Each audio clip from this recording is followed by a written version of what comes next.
بسم اللہ الرحمن الرحیم۔ السلام علیکم۔ حضرت علی علیہ السلام نے فرمایا، سب سے زیادہ خسارے میں وہ انسان ہے جو حق بات کہنے کی قدرت رکھتا ہو لیکن پھر بھی حق نہ کہہ سکے۔ فرمانے حضرت علی۔ کامیابی چاہتے ہو تو موقع دینے والے کو کبھی دھوکا اور دھوکا دینے والے کو کبھی موقع نہ دو۔ ہر چیز کا صدقہ ہوتا ہے اور عقل کا صدقہ یہ ہے کہ جاہل کی بات سن کر برداشت کرنا۔ سمجھدار انسان جب رشتے نبھانا بند کر دے تو سمجھ لینا اس کی عزت نفس کو شدید ٹھیس پہنچی ہے۔ غصہ ایک خنجر ہے جو انسان اپنے ہی پیٹ میں گھونپ دیتا ہے۔ دوسروں کی خطاؤں پہ اپنے آپ کو سزا دینے کا نام غصہ ہے۔ اللہ تعالیٰ سے دعا ہے کہ وہ ہم سب کو نیکی کی ہدایت دے، نیک کام کرنے والا بنائے اور اپنے نیک بندوں میں شامل کرے۔ اللہ تعالیٰ آپ کو اور آپ کے تمام اہل و عیال کو اپنے حفظ و امان میں رکھے، آمین۔ آج انشاءاللہ سورۃ الشعراء کی آیت نمبر 78 سے سٹارٹ کریں گے۔ اس کا ترجمہ اور تفسیر تفہیم القرآن سے بیان کروں گی جو اہل سنت جماعت کے لیے ہے۔ اعوذ باللہ من الشیطان الرجیم، بسم اللہ الرحمن الرحیم۔ جس نے مجھے پیدا کیا پھر وہی میری رہنمائی فرماتا ہے۔ اس کی تفسیر ہے، یہ اولین وجہ ہے جس کی بنا پر اللہ اور صرف ایک اللہ ہی عبادت کا مستحق ہے۔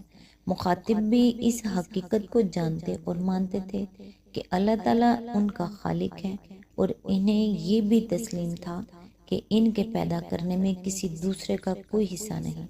حتیٰ کہ اپنے معبودوں کے بارے میں بھی حضرت ابراہیم علیہ السلام کی قوم سمیت تمام مشرکین کا یہ عقیدہ رہا ہے کہ وہ خود اللہ تعالیٰ کے مخلوق ہیں، بجز دہریوں کے، اور کسی کو بھی دنیا میں اللہ کے خلق کائنات ہونے سے انکار نہیں رہا۔ اس لیے حضرت ابراہیم علیہ السلام کی پہلی دلیل یہ تھی کہ میں صرف اس کی عبادت کو صحیح و برحق سمجھتا ہوں۔ جس نے مجھے پیدا کیا ہے، دوسری کوئی ہستی میری عبادت کی کیسے مستحق ہو سکتی ہے، جبکہ میرے پیدا کرنے میں اس کا کوئی حصہ نہیں۔ مخلوق کو اپنے خالق کی بندگی تو کرنی ہی چاہیے، لیکن غیر خالق کی بندگی وہ کیوں کرے؟ آیت نمبر 79، وہ مجھے کھلاتا اور پلاتا ہے۔ آیت نمبر 80، اور جب بیمار ہو جاتا ہوں تو وہی مجھے شفا دیتا ہے۔ اس کی تفسیر ہے، یہ دوسری وجہ ہے اللہ اور اکیلے اللہ ہی کے مستحق عبادت ہونے کی۔ اگر اس نے انسان کو بس پیدا ہی کر کے چھوڑ دیا ہوتا اور آگے اس کی خبر گیری سے وہ بالکل بے تعلق رہتا، تب بھی کوئی معقول وجہ اس عمل کی ہو سکتی تھی کہ انسان اس کے علاوہ کسی دوسری طرف بھی سہارے ڈھونڈنے کے لیے رجوع کرتا، لیکن اس نے تو پیدا کرنے کے ساتھ رہنمائی، پرورش، نگہداشت، حفاظت اور حاجت روائی کا ذمہ بھی خود ہی لے لیا ہے۔ جس لمحے انسان دنیا میں قدم رکھتا ہے، اسی وقت ایک طرف اس کی ماں کے سینے میں دودھ پیدا ہو جاتا ہے تو دوسری طرف کوئی اندیکھی طاقت اسے دودھ چوسنے اور حلق سے اتارنے کا طریقہ سکھا دیتی ہے۔ پھر اس تربیت و رہنمائی کا سلسلہ اول روز پیدائش سے شروع ہو کر موت کی آخری ساتھ تک برابر جاری رہتا ہے۔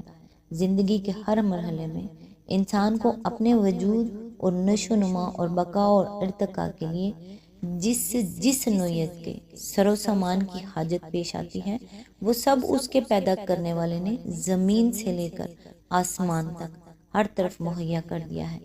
اس سر و سامان سے فائدہ اٹھانے اور کام لینے کے لیے جن جن طاقتوں اور قابلیتوں کی اس کو حاجت پیش آتی ہے، وہ سب بھی اس کی ذات میں ودیت کر دی ہیں، اور ہر شعبہ حیات میں جس طرح کی رہنمائی اس کو درکار ہوتی ہے، اس کا بھی پورا انتظام اس نے کر دیا ہے۔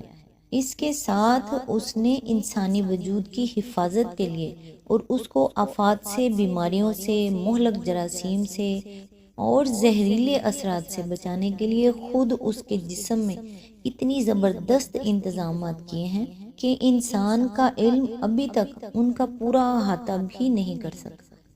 اگر یہ قدرتی انتظامات موجود نہ ہوتے تو ایک معمولی کانٹا چبھ جانا بھی انسان کے لیے مہلک ثابت ہوتا، اور اپنے علاج کے لیے آدمی کی کوئی کوشش بھی کامیاب نہ ہو سکتی۔ خالق کی یہ ہمانگیر رحمت و ربوبیت جب ہر آن ہر پہلو سے انسان کی دستگیری کر رہی ہے تو اس سے بڑی حماقت و جہالت اور کیا ہو سکتی ہے، اور اس سے بڑھ کر احسان فراموشی اور کون سی ہو سکتی ہے کہ انسان اس کو چھوڑ کر کسی دوسری ہستی کے آگے سر نیاز جھکائے اور حاجت روائی و مشکل کشائی کے لیے کسی اور کا دامن تھامے۔ آیت نمبر 81، جو مجھے موت دے گا اور پھر دوبارہ مجھ کو زندگی بخشے گا۔ آیت نمبر 82، اور جس سے میں امید رکھتا ہوں کہ روز جزا میں وہ میری خطا معاف فرما دے گا انشاءاللہ۔ اس کی تفسیر ہے، یہ تیسری وجہ ہے جس کی بنا پر اللہ کے سوا کسی دوسرے کی عبادت درست نہیں ہو سکتی۔ انسان کا معاملہ اپنے خدا کے ساتھ صرف اس دنیا اور اس کی زندگی تک محدود نہیں ہے کہ وجود کی سرحد میں قدم رکھنے سے شروع ہو کر موت کی آخری ہچکی پر وہ ختم ہو جائے، بلکہ اس کے بعد اس کا انجام بھی سراسر خدا ہی کے ہاتھ میں ہے۔ وہی خدا جو اس کو وجود میں لایا ہے آخر کار اسے اس دنیا سے واپس بلا لیتا ہے، اور کوئی طاقت دنیا میں ایسی نہیں ہے جو انسان کی اس واپسی کو روک سکے۔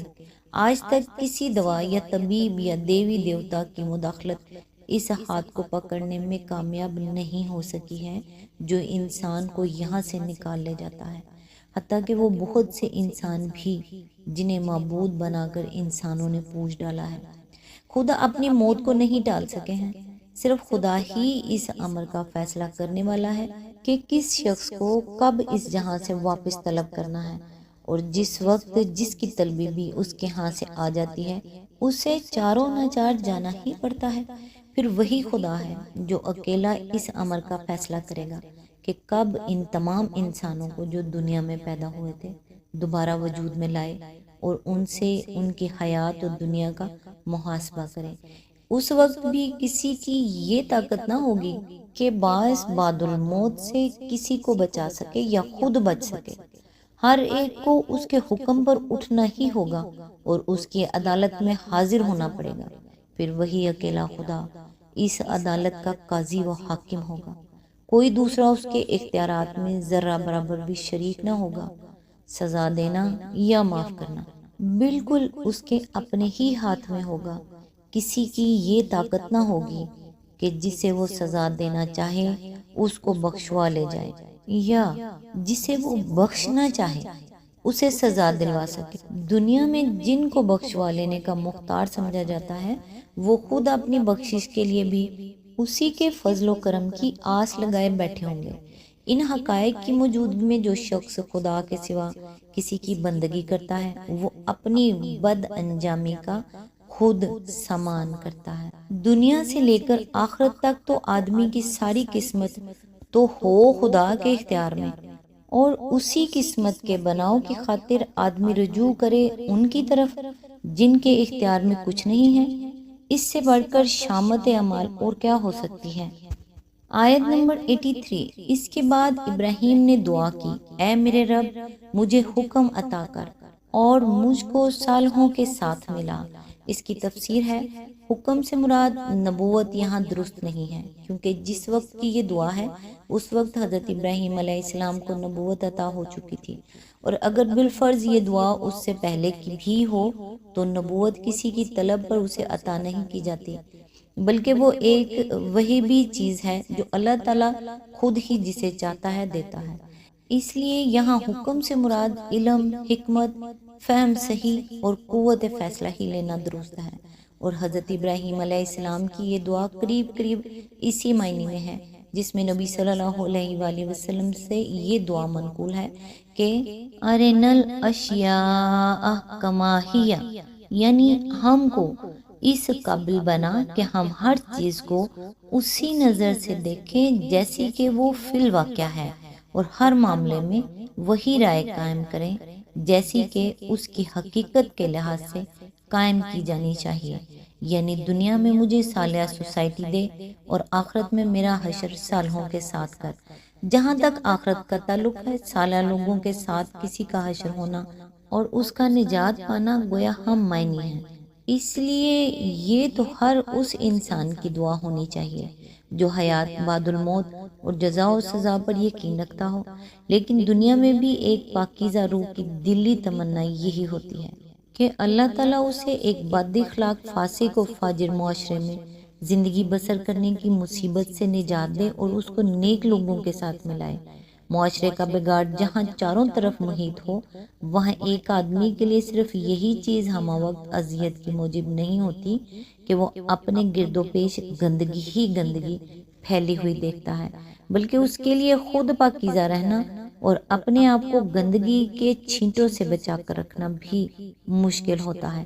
اس لیے ایک صالح آدمی اس وقت تک بے چین ہی رہتا ہے جب تک یا تو اس کا اپنا معاشرہ پاکیزہ نہ ہو جائے یا پھر اس سے نکل کر وہ کوئی دوسری ایسی سوسائٹی نہ پالے جو حق و صداقت کے اصولوں پر چلنے والی ہو۔